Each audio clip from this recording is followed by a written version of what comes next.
जय श्री कृष्णा। राम राम, हर हर महादेव, जय माता दी। आप सभी का स्वागत है दिव्य भक्ति मंत्र।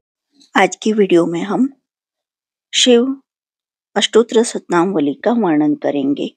जो आपको ये वीडियो पसंद आती है तो please like, share and subscribe करें एंड कमेंट बॉक्स में हर हर महादेव अवश्य लिखें।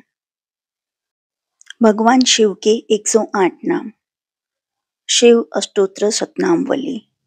भगवान शंकर के 108 मंत्रों का स्मरण करने से सभी प्रकार के ऐश्वर्य की प्राप्ति होती है और दुख का विनाश होता है। साप्ताहिक सोमवार व्रत, त्रयोदशी व्रत और सावन व्रत या 16 सोमवार व्रत में इन मंत्रों की माला का जाप करना बहुत ही फलदायी होता है। तो चलिए शुरू करते हैं। ओम श्री सर्वभूतहराय नमः। ओम श्री शाश्वताय नमः। ओम श्री शमशानवासिने नमः। ओम श्री तपस्वने नमः। ओम श्री महारूपाय नमः। ओम श्री वृषरूपाय नमः। ओम श्री स्वयंभूभूताय नमः। ओम श्री विशालाक्षाय नमः। ओम श्री घोरतपसे नमः। ओम श्री महाबलाय नमः। ओम श्री नीलकंठाय नमः। ओम श्री उमापतये नमः। ओम श्री कमंडलुधराय नमः। ओम श्री सर्वशुभकराय नमः। ओम श्री रुद्राय नमः। ओम श्री कालाय नमः। ओम श्री प्रेतचारिणे नमः। ओम श्री महेश्वराय नमः। ओम श्री नर्तकाय नमः। ओम श्री सहस्त्रहस्ताय नमः। ओम श्री कामनाशकाय नमः। ओम श्री अजिताय नमः। ओम श्री गंभीरघोषाय नमः। ओम श्री महाकाय नमः। ओम श्री प्रशांतात्मने नमः। ओम श्री सर्वविग्रहाय नमः। ओम श्री उग्रचेतसे नमः। ओम श्री कालकंठकराय नमः। ओम श्री अमूर्वाय नमः। ओम श्री दुर्वाससे नमः। ओम श्री लोहिताक्षाय नमः। ओम श्री सर्वचीरनिवासनाय नमः। ओम श्री रवगाय नमः। ओम श्री रौद्ररूपाय नमः। ओम श्री वासुदेवाय नमः। ओम श्री भिक्षुरूपाय नमः। ओम श्री वज्रहस्त्राय नमः। ओम श्री ईश्वराय नमः। ओम श्री कालाय नमः। ओम श्री पिनाकपतये नमः। ओम श्री नंदीकराय नमः। ओम श्री महालिंगाय नमः। ओम श्री योगाध्यक्षाय नमः।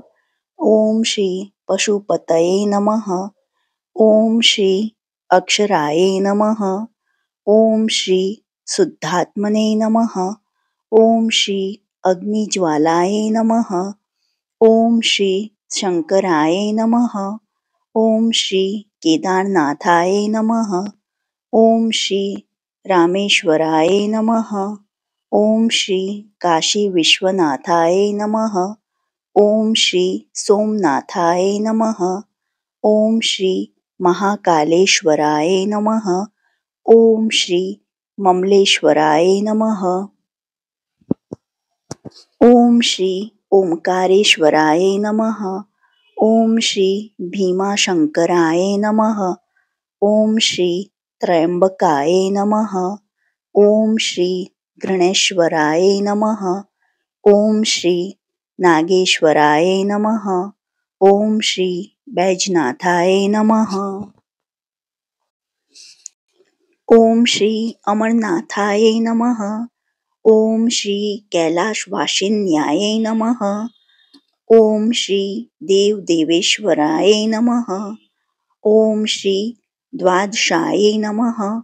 ओम श्री कालपूजिताय नमः. ओम श्री भस्मभूताय नमः.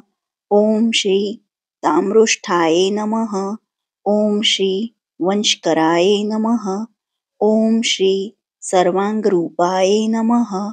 ओम श्री महाद्रष्टाय नमः. ओम श्री गिरिजापतये नमः. ओम श्री महादेवाय नमः. ओम श्री चंद्रवक्त्राय नमः. ओम श्री देवदेवाय नमः. ओम श्री कैलाशगिरिवासिने नमः. ओम श्री नीलकंठाय नमः. ओम श्री सर्वयोगिने नमः. ओम श्री योगाय नमः. ओम श्री महानाग हनाय नमः. ओम श्री त्रिलोचनाय नमः. ओम श्री जटाधराय नमः. ओम श्री सर्वभूतात्मने नमः. ओम श्री मस्तके शशिधराय नमः. ओम श्री सहस्रपादे नमः. ओम श्री सहस्रबाहवे नमः. ओम श्री पद्मगर्भाय नमः. ओम श्री अनंतरूपायां नमः. ओम श्री नीलमौलये नमः. ओम श्री उमापतये नमः. ओम श्री वरदाय नमः. ओम श्री निर्वाणाय नमः. ओम श्री देवासुखप्रदाय नमः. ओम श्री सर्वपावनाय नमः. ओम श्री सुरगणाय नमः. ओम श्री अचिंत्याय नमः. ओम श्री भूतनाथाय नमः. ओम श्री अर्धनारीश्वराय नमः. ओम श्री जगतपतये नमः. ओम श्री गौरागे नमः. ओम श्री संयोगवर्धनाय नमः. ओम श्री त्रिजटाय नमः. ओम श्री निर्गुणाय नमः. ओम श्री निरंकार रूपाय नमः. ओम श्री करालम महाकालाय नमः. ओम श्री गौर गंभीर स्वरूपाय नमः. ओम श्री सिंह शार्दूल रूपाय नमः. ओम श्री भूत प्रेत चरिणे नमः. ओम श्री मुदिताय नमः. इति श्री शिव अष्टोत्तर शतनामावली संपूर्णम्.